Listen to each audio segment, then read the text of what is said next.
Welcome to the Neighborhood Potter. I'm Liz Proffetty, and this is a studio of Neighborhood Clay. Today, we're going to be talking about bowls. And I love bowls. I love all sizes and shapes of bowls, so I have a few here that I wanted to show you. I have big ones, and sort of a nice sort of soup bowl size, and a small one. And then also one that's been cut. So bowls don't always necessarily have to be round in the end, but we are going to start on the pottery wheel making a bowl today. So they do end up round. And then I'm going to show you how to finish them and trim them later. When we trim, we create a foot on the bottom, but that doesn't happen until after the pot has had time to set up and dry some. So right now I'm going to get on the wheel and I'm going to show you how to make a bowl. Before I get started, I'd like to give a big shout out and thank you to my friend Sharon Gamage for making me this beautiful new apron. I love the color and it's very comfortable to wear. Now today, as I sit down, I'm going to make a bowl here on the wheel, and I got this big piece of clay. It weighs about 5 pounds. So with making a bowl, the first thing we need to know is that we have to use more clay than you think you're going to need in the end. To use 5 pounds of clay seems like a lot, but it doesn't actually make that big of a bowl in the end, because we do need to trim off a lot of clay later. So I'm going to put the clay down on my bat. That's this bat that I'm using today is made out of plaster, and I'm going to make sure that it's stuck down well. And one of the things I like to do as I do this is to just tap the clay as it goes around to sort of make sure the clay is nice and round to begin with and stuck down on the bat well. By tapping the clay in a circular, as it's going around this sort of circular rhythm, it already helps me have the clay somewhat centered before I even begin, which is helpful with a large piece of clay. So now I'm going to work on centering. As opposed to working on a small piece, this does take a little bit more effort and time, but it still goes the same way. I want to brace my body and lean tightly into the clay. And I like to use a lot of my body weight, so my arms are tucked close into my body. So I'm not putting as much stress on my joints by using more of my body to move into the clay. So here I am pushing the clay down and into center. And you can probably see the difference from when I first started and it was sort of bumpy in my hands. And as it goes around now, it's getting smoother and more even. Sometimes you look at this piece of plaster and you see that it is not centered, but because it's level, it doesn't matter to me. It doesn't affect my throwing, so try not to concentrate on that part. Just watch this piece of clay as it goes around and notice that it's smoothing out. I want this bowl to come up fairly tall before it flares out, so I'm not letting the base of the clay get too wide across. Okay, so it's centered now, and you can tell that by just watching my hands and how still they are as the clay is spinning around. So the next step for me is to open the clay up. And I'm going to use my hands and put my middle finger right down on the center and push firmly. We use a lot of water when throwing to help reduce the amount of dragging that I feel, and so that the clay really naturally slides through my fingers. I'm creating just the first beginning opening. I want to make sure that I leave enough clay there to later put on a foot. So I'm leaving probably about this much clay, if I was to take a measurement, down in the bottom, so that later on I can create a nice foot for it through trimming. So now that I have the bottom started, I'm going to be making it come across and get wider. Now this is the part where in a bowl, we need to start already knowing that it's going to be a bowl as opposed to a cylinder. In a cylinder, we're trying to get a nice flat bottom and sides coming up, but in a bowl, we want to create this nice, beautiful curve that a bowl should have. And a lot of times when beginners first begin, we call their first pots accidental bowls because they'll be trying to make a cylinder and they'll have a flat bottom and then their sides will flare out and they become sort of a kind of a combination of a cylinder bowl.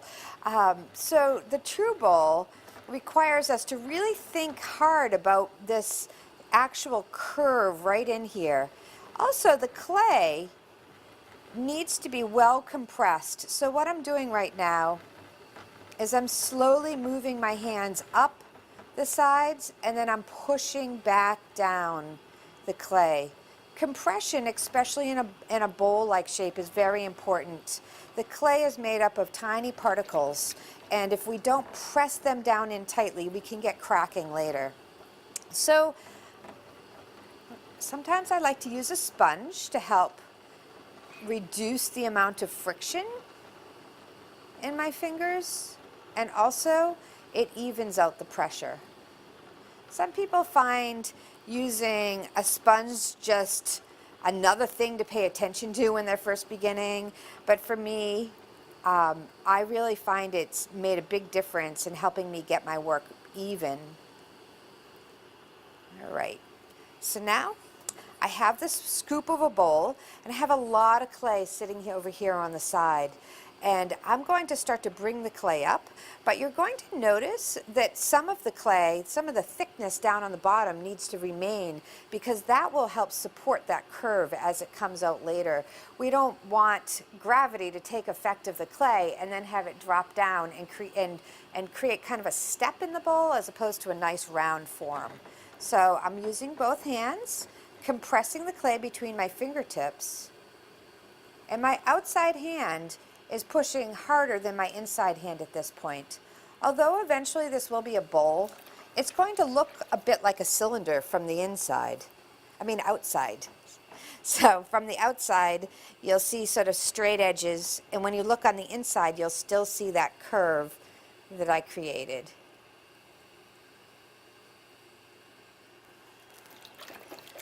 So I'm bringing the sides up, and from about here upward, the clay is starting to become thinner. And you can see how flexible and soft it is. Down here, there's still quite a bit of clay left behind, and that's the clay that I need to leave to support this form. I'm going to gently take it up just a little bit more. I'm also starting to think about how I'm going to create the width of the bowl and how far I want to take it out. I definitely want to create more of a bowl-like effect than just this sort of straight side.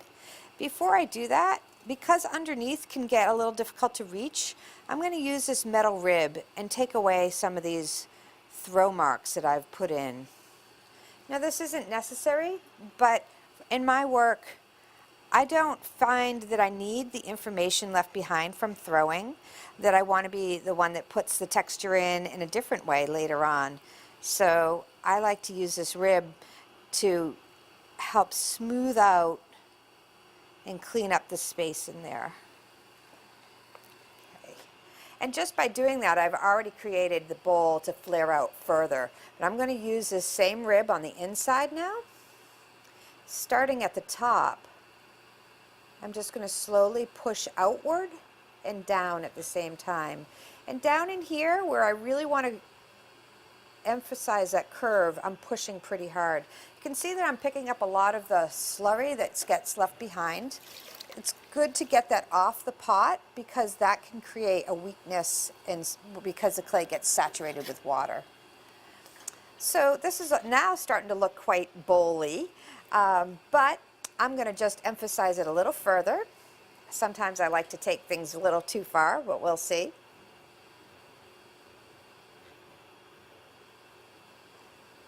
There. I'm starting to like the feel of that. Nothing like a nice, generous curve to a bowl. Yep, little blob of clay. It's all right, we can fix that up. There.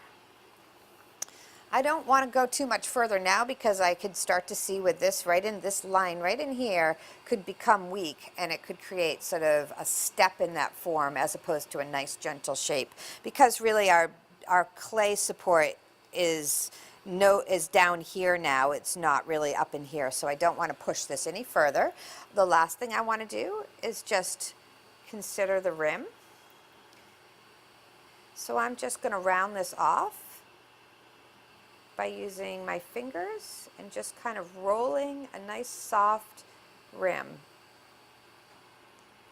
Because I use porcelain clay, it's very fluid and soft to work with. A lot of people describe it as being like the texture of cream cheese. So you can see that even though this pot is thrown on center, it still has a little bit of movement to it. The rim could have a little bit of undulation. All of that I actually really appreciate and enjoy about working with this kind of clay. I don't want my pots to be perfectly round. I like them to have a little bit of movement and sort of the story of how soft that clay is. So I threw this pot on a piece of plaster, which is convenient because I won't have to cut it off with a wire. I can just let this dry naturally on this bat so that the plaster is taking some of the moisture out of the pot and from the bottom of the pot, and it's helping to naturally release the clay later. When this pop is ready to be taken off, it'll just pop off on its own. But I will gently cover, once this dries for an hour or so and it's no longer sticky and leaving fingerprints, I will cover it with some plastic to help keep the rim from drying before the bottom does. Because the bottom is down, attached to the wet plaster and thicker, it's going to dry slower than the top. But I need my clay to dry evenly in order for it to not crack later. So I am going to take this off and let it dry, and then I will see you back in a little while when my pot is dry enough to trim. So this is a bowl that I threw yesterday, and it has been allowed to dry fairly slowly with the plastic on top and sitting on the bat.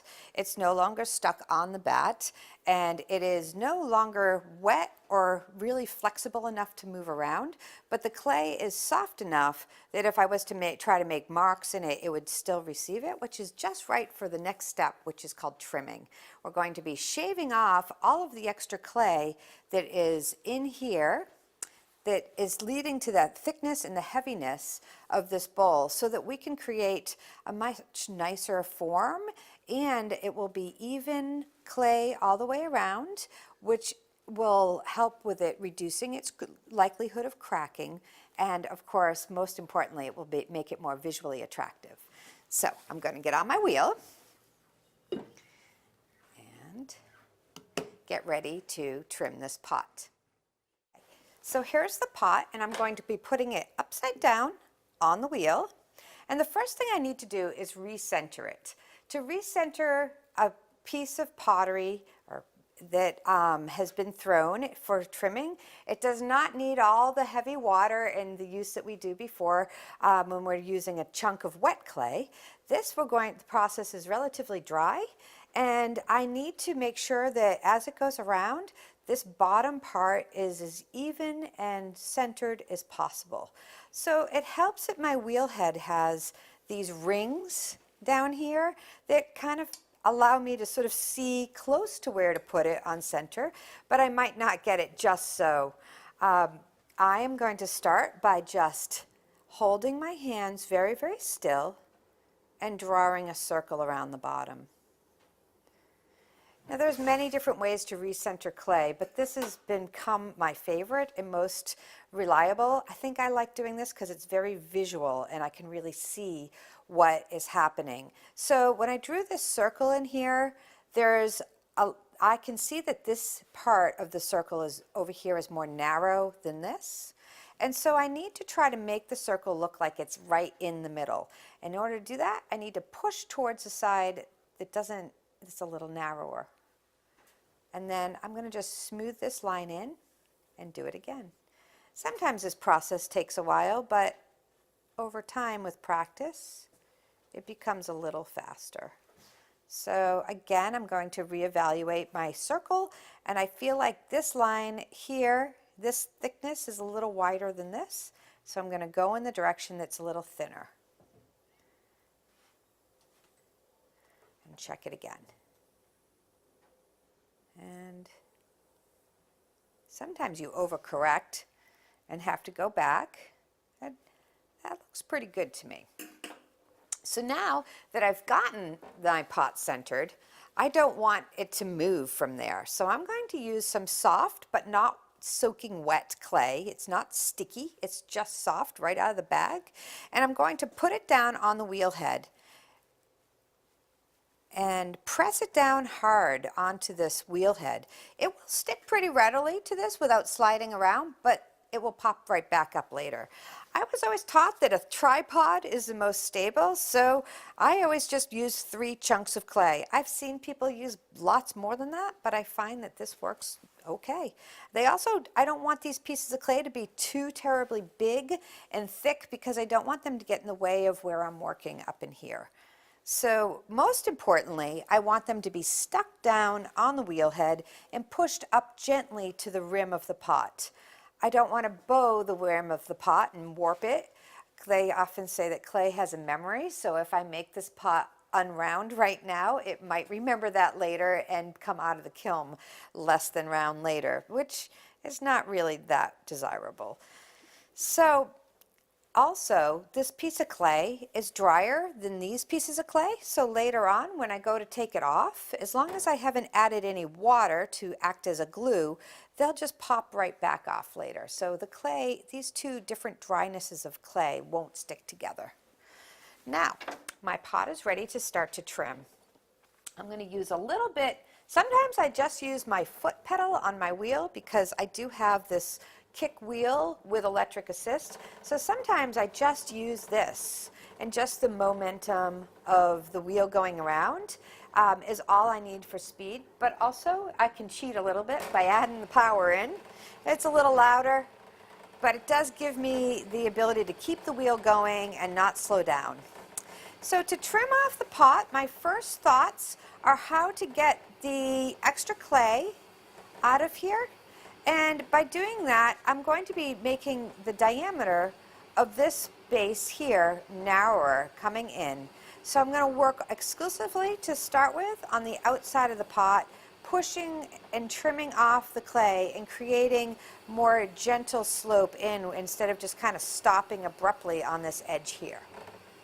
So my left hand sits on top of the pot and it kind of holds the pot down gently, and it's also, my thumb is touching my other hand to help stabilize it. I can't stress enough when I'm working on the wheel how important it is to make sure that your hands are always trying to touch and communicate with one another to create a sense of even pressure. When the pot is just perfect and ready for trimming, you get these beautiful long spirals of clay. I just love the way it looks and feels. So I'm taking off some of the extra clay. Down here, the clay isn't as thick as up in here. So I'm not paying or trimming as much or as hard, but I still want to start to create an even transition to that form. So I will take some off of down there, but my pressure won't be as heavy with my tool. And I'll just gently slide it along, and as I come up and I can feel the thickness, I can press a little harder. So I'm watching this become smaller and sort of tucking it under the pot. The considerations are how small so that it looks nicely sitting on the table later, but I don't want it so small that it's tippy either. That wouldn't make sense. Hopefully when this is done, it will create a nice sized soup bowl. I think that's about as small as I would like my circumference of that foot to be. So the next step is to create a little foot for it, which acts as its pedestal. It also helps take out further clay out of here. So I'm going to use the corner of this tool and trim a little edge in there. I should mention that this tool is made by Bison Tools. It's a handmade trimming tool. There's lots of different tools you can buy, and not all very expensive. This one is a little pricier because it is handmade, but it's sharp and it's beautiful to use. The weight is lovely, and I love that it has both ends, and you'll see that I do switch back and forth often depending on my needs. So for the corner in here, I'll use the sharp end, but then for the rounding, I'll switch back and use this to help blend the curve.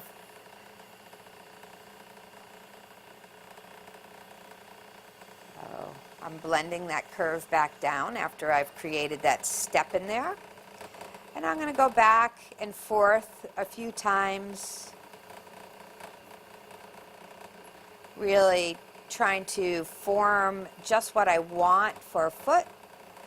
This is not going to have a giant thick foot on it. I want my soup bowls to sort of sit comfortably on your shelves in your cupboards. So I don't need to have a big heavy foot, just something comfortable to hold and wrap your arms around, your hands around, and feel. So really looking at that curve and that foot relationship. Okay, so that looks pretty good to me. I like the way all that looks. Later I'm going to take out some of these lines, but I'm going to now work on the inside in here. And there's still quite a thick amount of clay left behind in here, so the next job is to get that out. So I'm going to go back to using the corner of this tool, and I'm going to create this ridge. And I'm going to set myself up for knowing that this part right here is the part that will meet your table later. So I don't want to carve it away, and I want to make sure when I'm done it's nice and smooth and rounded. Okay, coming into the inside, I'm going to use the corner of my tool and to start to slowly and gently spiral out. The trick with this for me is to take my time and to take a little bit at a time. If I dig in really deeply too quickly, I could go all the way through and make a hole, make it too thin, and I don't want to do that. So I just do a little bit at a time. And I'm really trying to hold, with my left hand, I'm really trying to hold my tool still again. The motion of the wheel going around is pulling from my hand away. So I'm constantly sort of counteracting that by pulling back towards myself.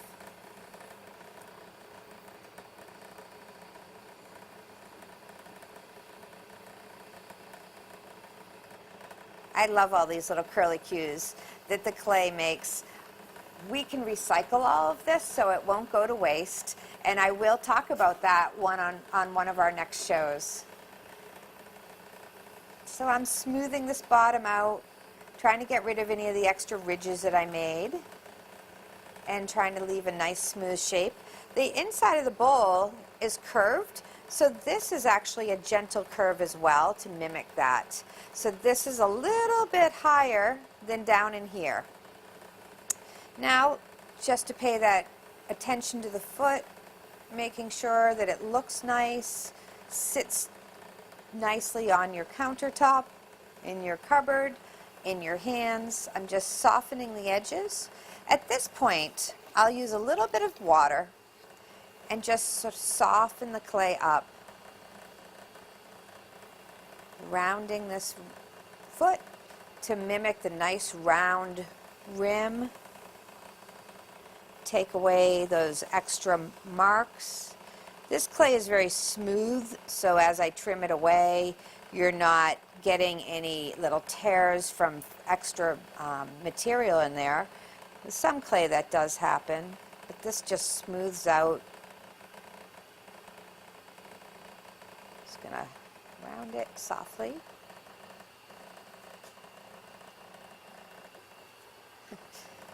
And now I can take these pieces of clay that we're holding it in place off and just kind of gently peel them back If they've left any kind of mark from the clay behind on the pot, this is when I will just pick it up and smooth it to make sure that I don't have any unnecessary bits of clay. And there's my soup bowl. My finished bowl needs to dry slowly under plastic, and so I'm going to move it over to onto my drying rack here with the other pots and gently cover it under plastic, allowing some air to flow but not to dry out the rim before the bottom. And it will dry slowly for about a week until it goes into the next firing, the first firing, which is called a bisque firing. And when they come out, then they'll be ready to be glazed. That's it for today. Thank you for watching. Join me next time for the Neighborhood Potter.